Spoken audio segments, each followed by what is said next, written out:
feeling extra tired this morning after daylight savings last night, you are not alone. In the day or two after springing ahead, there is a 17% rise in traffic-related deaths, an 8% increase in the risk of stroke, and a 25% increase in the number of heart attack patients.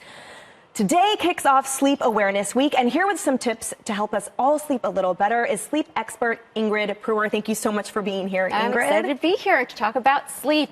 So much to talk about, right? So we want to make sure that though we're losing an hour, for most people that are not sleep deprived, the hour doesn't make a difference. But if you are sleep deprived, it could really be the tipping point to change everything mentally and physically. So you want to make sure that this particular week, you really focus on getting the quality of sleep, 6 to 8 hours at least at a minimum.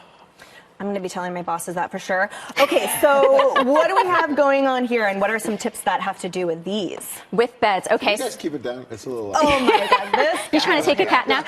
So if you have the opportunity to take a 20-minute cat nap and no more than that, you want to definitely avoid caffeine after 2 o'clock. And instead maybe turn up the music and get energized. But let's say to start off the morning to kind of set up the tone for the rest of the day, taking a shower and ending it with a splash of cold water is very invigorating. Also, sitting next to the window while you're eating breakfast and dinner will also set like your biological clock. Taking a 20-minute walk outside will also do it as well.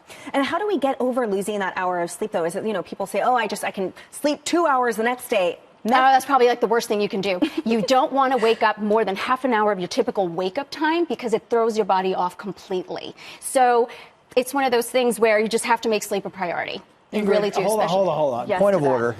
I'm looking at the list of things. Where is suck it up on the list? It's just an hour. It's called patience. Oh, okay. Patience. So we want to focus this entire week on it's going to take us a day to maybe even 5 days to really get our clocks to work. If you're not a sleep deprived person, it'll probably just take you a day. But if you've been sleep deprived already, then it becomes an issue. It just really adds to the sleep deprivation you already have. And in the green room before we started, you changed my life by having me breathe in some essential oils. Share with the rest of the world. I will share what that did and why, the theory behind that. Oh, okay. So essential oils can be very invigorating, but I use specifically peppermint essential oil and wild orange. I put a drop in the palm of your hand. I had you put it on the roof of your mouth and then breathe it in. So on the way here, that's exactly what I was doing. So I was very alert and happy, but it's a very natural way. Also really important is to change your bedding if you haven't done so already and choose a non-toxic, more natural pillow or bedding if you don't have it. My Sleep Shop is great for some certain things. Yeah, these are wonderful. They're natural and non-toxic latex-free pillows. Awesome. Thank you so much, Ingrid. Welcome.